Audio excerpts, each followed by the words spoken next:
حضرت علی رضی اللہ عنہ اور اونٹنی کا واقعہ۔ حضرت علی رحمۃ اللہ علیہ ایک بار گھر تشریف لائے تو حضرت فاطمہ رضی اللہ عنہا نے کہا، میں نے یہ سوٹ کاٹا ہے، آپ اسے بازار لے جائیے اور بیچ کر کچھ کھانے کا سامان لے آئیے تاکہ حسن و حسین رضی اللہ عنہ کو روٹی کھلاؤں۔ حضرت علی وہ سوٹ بازار لے گئے اور اسے 6 روپے میں بیچ دیا۔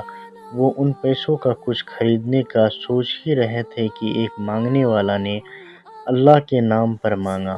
حضرت علی نے وہ 6 روپے مانگنے والے کو دے دیے۔ پھر ایک آدمی آیا جس کے پاس بہت فربا ہٹی کٹی اونٹنی تھی۔ وہ بولا، اے علی، یہ اونٹنی خریدو گے؟ حضرت علی نے فرمایا، پیسے پاس میں نہیں ہے۔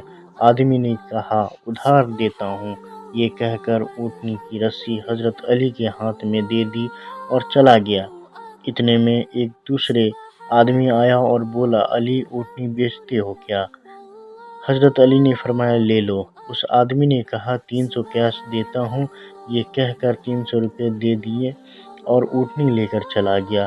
پھر آپ نے پہلے والے آدمی کو تلاش کیا مگر نہیں ملا۔ حضرت علی گھر آئے تو دیکھا کہ رسول اللہ صلی اللہ علیہ وسلم ان کے یہاں جلوہ افروز ہیں۔ حضور علیہ السلام نے حضرت علی کو دیکھا تو مسکرا کر فرمایا، علی، اونٹنی کا قصہ تم سناتے ہو یا میں سناؤں؟ حضرت علی نے عرض کیا، حضور آپ ہی سنائیے۔ حضور علیہ السلام نے فرمایا، پہلا آدمی جبریل تھا، دوسرا اسرائیل تھا، اور وہ اونٹنی جنت کی وہ اونٹنی تھی جس پر جنت میں فاطمہ رضی اللہ عنہ سوار ہوں گی۔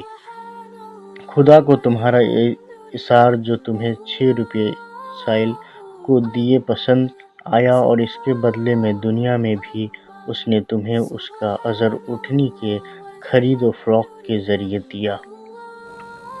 شکریہ ناظرین، پھر ملتے ہیں ایک نئے ویڈیو کے ساتھ۔ السلام علیکم۔